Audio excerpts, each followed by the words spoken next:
Hello guys, कैसे हैं आप सभी लोग। आशा है आप सभी लोग बहुत ही अच्छे होंगे। आप लोगों की तैयारी भी बहुत ही अच्छी तरीके से चल रही होगी। तो आज हम लोग वापस से देखने वाले हैं मध्य प्रदेश की जनजातियां। क्या देखने वाले हैं दोस्तों? मध्य प्रदेश की जनजातियां, है ना। मध्य प्रदेश की जनजातियां, हम लोगों ने 5 जनजातियों के बारे में विशेष अध्ययन कर चुका है। अगर आप लोगों ने अभी तक ना देखा हो तो ज़रूर से ज़रूर देख लीजिए, जिससे आप लोगों के सारे डाउट क्लियर हो जाएंगे। ठीक है, तो आज हम लोग देखने वाले हैं दोस्तों मध्य प्रदेश की एक इंपॉर्टेंट जनजाति जिसका नाम है कोरकू, है ना। कोरकू, ठीक है ना। कोरकू जनजाति। देखो दोस्तों, कोरकू का अर्थ होता है मानवों का समूह। अगर आपसे पूछ लिया जाए कोरकू का क्या अर्थ होता है, कोरकू का अर्थ होता है मानवों का समूह होता है ना। मानवों के, मनुष्यों के समूह को क्या कहते हैं? कोरकू कहते हैं। इनका विस्तार देखने को मिलेगा आपके मध्य प्रदेश के दक्षिणी जिलों में, अर्थात होशंगाबाद, बैतूल, छिंदवाड़ा, हरदा और पूर्वी निमाड़। अगर इनके पूर्वजों की बात की जाए कि इनके पूर्वज कौन थे, तो राजपूतों को इनका पूर्वज माना जाता है। किनको भैया? राजपूतों को इनका पूर्वज माना जाता है ना। और पूर्वज कहाँ से, अगर बोला जाए कि पूर्वज कहाँ से, है ना, कहाँ के थे, तो इनके पूर्वज थे मूला मुलई के, है ना। कहाँ? मूला मुलई। इनके पूर्वजों के बारे में कहा जाता है मूला मुलई के इनके पूर्वज थे। ठीक है ना। अगर इनके पर्वत बोला जाए तो सतपुड़ा पर्वत पर निवासरत महत्वपूर्ण जनजाति है। किस पर्वत पर निवास करती है अगर आपसे कहा जाए तो सतपुड़ा पर्वत पर निवासरत, है ना। सतपुड़ा को प्राचीन काल में ऋक्ष पर्वत कहा जाता था ना। ऋक्ष पर्वत कहा जाता था प्राचीन काल में। और वहीं विंध्य पर्वत को पारियात कहा जाता था, है ना। विंध्य पर्वत को क्या कहा जाता है? पारियात। और कहा जाता है ऋक्ष और पारियात पर्वत के मध्य में कौन नदी बहती है? नर्मदा नदी बहती है ना। नर्मदा नदी ऋक्ष और पारियात पर्वत के मध्य में बहती है, इस प्रकार से पुराणों में उल्लेख किया गया है। ठीक है, तो आप इस चीज को ध्यान रखेंगे, है ना, ध्यान रखेंगे। और अगर इनकी उत्पत्ति की बात की जाए दोस्तों, अगर इनकी उत्पत्ति की बात की जाए तो उत्पत्ति के विषय में कहा जाता है, उत्पत्ति के विषय में, कि इनकी जो उत्पत्ति हुई है ना, सावलीगढ़, है ना, सावलीगढ़ या भंवरगढ़ से हुई है। सावलीगढ़, सावलीगढ़, सावलीगढ़ या भंवरगढ़ से इनकी उत्पत्ति कहाँ से मानी जाती है? सावलीगढ़ या भंवरगढ़। तो इस चीज को आप ध्यान रखेंगे, है ना, ध्यान रखेंगे। चलिए आगे देखते हैं। इनकी उपजातियों की बात करें तो इनकी कई सारी उपजातियां हैं, इनकी कई सारी उपजातियां हैं। देखिए, जैसे पठारिया, रूमा, दुलारिया, मेवासी रूमा, है ना, मेवासी रूमा, ये रूमा वही वाला है ना, मेवासी रूमा। फिर बावरी, फिर नहला, बुवई और बोडो, है ना। इस प्रकार से इनकी क्या है? उपजाति है। और नाहर भी है ना, नाहर।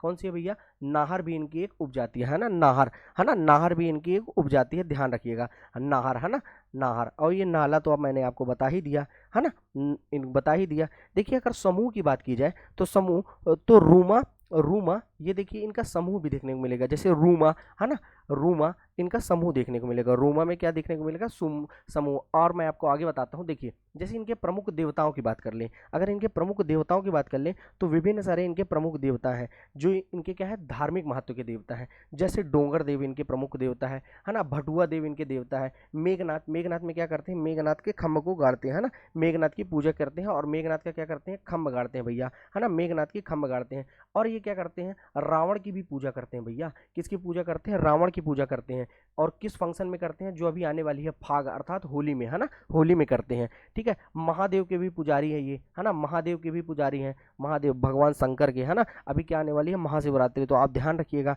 है ना। और महावीर देव, महावीर देव की भी ये पूजा करते हैं। महावीर देव को इसलिए सम्मान से देखा जाता है इनके में, क्योंकि भवन निर्माण में ये सहायता करते हैं। क्या कहते हैं ये? कि भवन निर्माण जो होता है, भवन निर्माण संबंधी कार्य में क्या करते हैं? सहायता करते हैं, इसलिए महावीर की भी पूजा करते हैं। और कृषि के लिए ये कृषि के लिए किस देवता की पूजा करते हैं? खेड़ा देव, है ना। तो खेड़ा देव की पूजा करते हैं, किस लिए दोस्तों? की कृषि के देवता हैं ये, कृषि संबंधी कार्यों के लिए। और अगर रोगों से रक्षा करनी हो, अगर रोगों से रक्षा करनी हो तो ये भैया खनेरा देव को, खनेरा देव को पूजते हैं। किसको पूजते हैं भैया? खनेरा देव को पूजते हैं। ठीक है ना। आगे देखते हैं। तो देखिए, बावरिया क्या होता है? जो बैतूल में निवास करने वाली कोरकू जनजाति है ना, उसको क्या कहते हैं? बावरिया। और बंडोरिया जो पचमढ़ी में निवास करती है ना, पचमढ़ी के घने जंगलों में निवास करती है, उसको बंडोरिया जनजाति कहते हैं। ठीक है ना। कोरकू की ही उपशाखा है। फिर मंडा किसे कहते हैं? कोरकू जो मृतक मृतक का कास्त स्मारक बनाते हैं ना, जो कास्त स्मारक बना दिया जाता है ना, उसे मंडा कहते हैं। ठीक है ना, मंडा। ऐसे ही बैगा जनजाति में जो मृत्यु संस्कार होता है ना, उसे सामरा प्रथा कहते हैं। क्या कहते हैं दोस्तों? सामरा प्रथा कहते हैं। तो इस प्रकार से आप ध्यान रखिएगा। फिर सिडौली इनकी बहुत ही इंपॉर्टेंट प्रथा है। जो मृतक संस्कार होता है ना, उसको सिडौली प्रथा कहते हैं। और बैगा जनजाति में क्या कहते हैं? सामरा प्रथा कहते हैं। ठीक है ना, ध्यान रखिएगा। फिर पडियार और भूमिका अति सम्मान्य व्यक्ति होते हैं, आपको पता ही होगा, कई बार मैं पडियार और भूमिका के बारे में बता चुका हूँ। ठीक है। इनके विवाह की देख लें तो कई सारे विवाह की पद्धति होती है इसमें। जैसे लमझना विवाह, है ना। लमझना विवाह ये क्या होता है? लड़की के घर रहकर सेवा करना। लड़की के घर रहकर क्या करता है? लड़का सेवा करता है।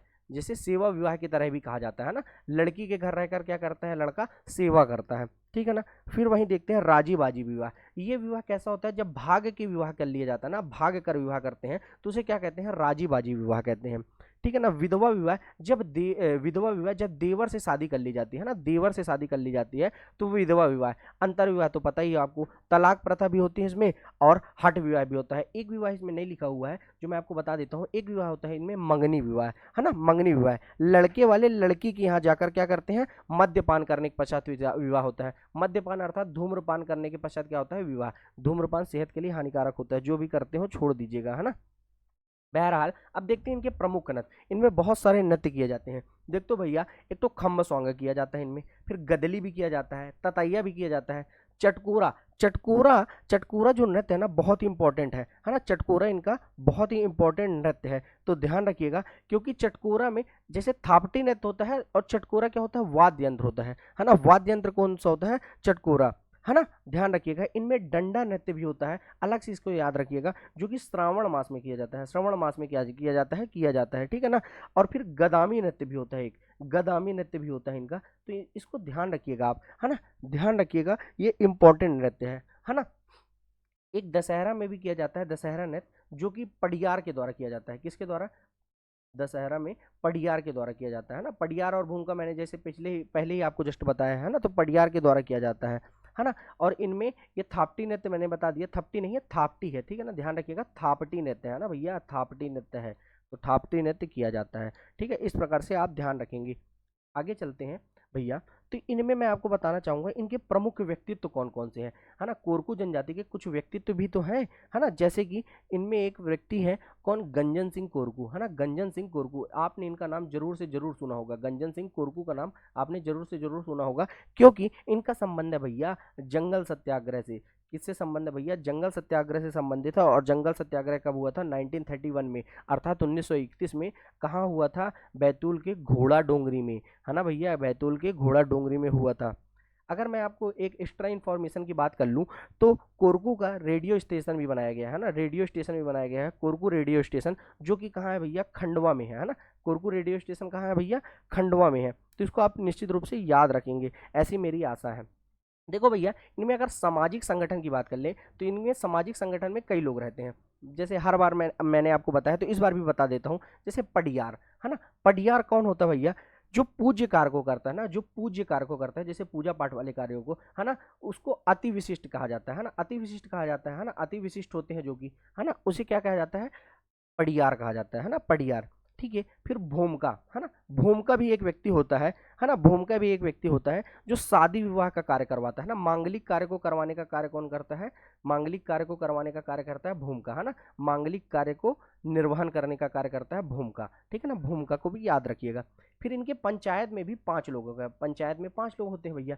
जैसे सबसे पहले आता है इनका पटेल, है ना, जो कि क्या होता है, मुखिया होता है ना। गणमान्य होता है, अनुभवी व्यक्ति होता है, ठीक है ना। अनुभवी व्यक्ति होता है, एक्सपीरियंस बेस्ड व्यक्ति होता है ना, एक्सपीरियंस बेस्ड पर्सन होता है।